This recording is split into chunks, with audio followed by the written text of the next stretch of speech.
I will start with the issue of powers, where the commissioner asked about the voodoo, or what kind of powers are being used in these churches. There are different kinds of powers. In this book, The Church Mafia, I speak about how I traveled. I did not go only to Nigeria. I also went to Congo, Democratic Republic of Congo, where I was initiated and I saw what is called Mamba Muntu. That is a half crocodile and a half human being. And I saw it with my eyes. I was not drunk. I was not under any influence. I saw it. It came. We went to the river during the night. This, my brother here, went all the way to Nigeria and DRC for initiation so that he can get some powers to attract crowds to his church. They encountered a demon called Mamba Muntu, which was half human and half crocodile.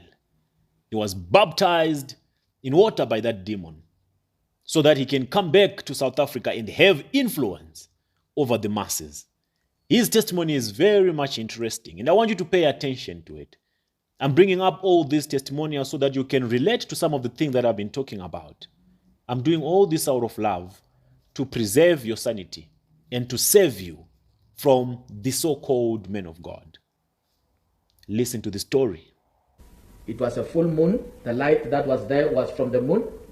As we went in that river, in an island called Kongolo, in DRC, an island called Kongolo. And when we went there, the man who was going to initiate me, they spoke French there. So the one who was interpreting for me is the one who took me there. So we went into the water and they did some incantation. And after doing some incantation, this being, it came as you were in the water. You are able to see during the night. It's quiet. You are able to see some movement from a distance. The water was just splashing. There was a sound and it took my concentration. I saw it was coming. I did not know what it was, but they told me that they are going to call their God, which is half human being and half crocodile.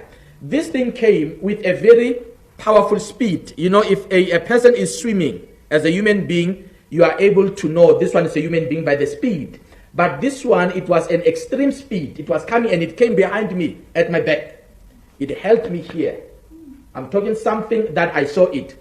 Now, I could sense that it was big, and the cloth and the hand that touched me here, it was not of a human being. It baptized me, as in putting me in the water, and after that it gave me something like an egg, because I could not look at it because I was afraid. It gave me something like an egg, then I had to swallow the egg with the shell. Then from then, the man did some incantation, then it went away. The way it was breathing, I could tell it is not a human being. As they gave me the description, they said it's a half human being and a half crocodile. And the hand, I could see this one, it was more of a lizard with nails. Now, after that episode, I had the encounter where I dreamt, it was a vision, this one, where I dreamt being underwater and being given instruction. So there is a physical manifestation that is also connected to dreams. So when a person has dreams, they are connected to the physical manifestation. So coming back to the question of power, as I've said, these church leaders, Commissioner Langa, they acquire different kinds of powers. The voodoo power, it's one of the powers. And that is the reason why these days, in most of these mega churches, on their pulpits, you find that they call it decoration, but it's not decoration. They put fruits. You know, when you worship voodoo, you can do your own research. They put fruits on their particular gods. Where the god is, there must be those fruits as a sign of a sacrifice.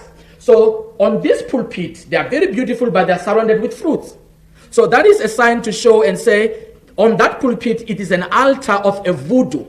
Because fruits in the church has nothing to do with the church. So those fruits, they are a sign that we have sacrificed, we are giving you these fruits. And after the service, they can say, everyone come and pick up the apples. And people, they will go and pick up those apples. They start to eat. But they don't know that those fruits there, they've been sacrificed to the god, which is voodoo. And it does not end there. Others, they even go to an extent of using what we call marine spirits, which is called the water spirits. Water spirits has a background where you can trace it also in the Bible. It comes a long way.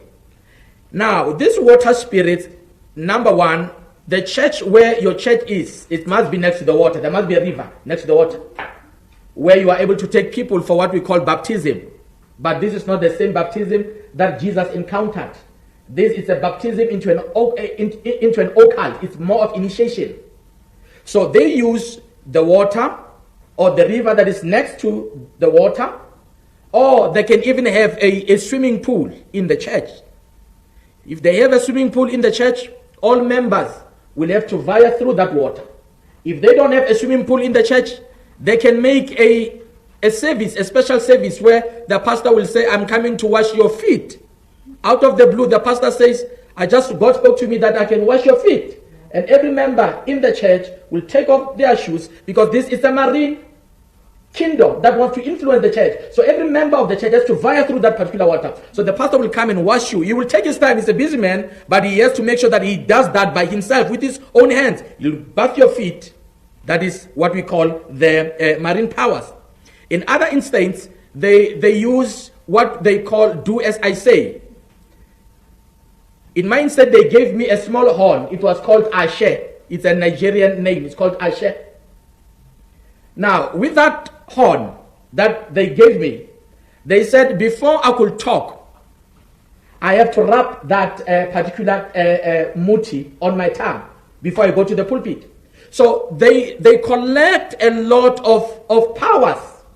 Others, they even bury live cows, live animals in the church, so that their church can remain as powerful as they want it to be. So attending such churches, it makes church members to be victims of these kind of powers. You go to one building, but you've got more than 20 powers and you are not aware. Yet you are the one shouting the name of Jesus, while you have been possessed by many powers in that particular church.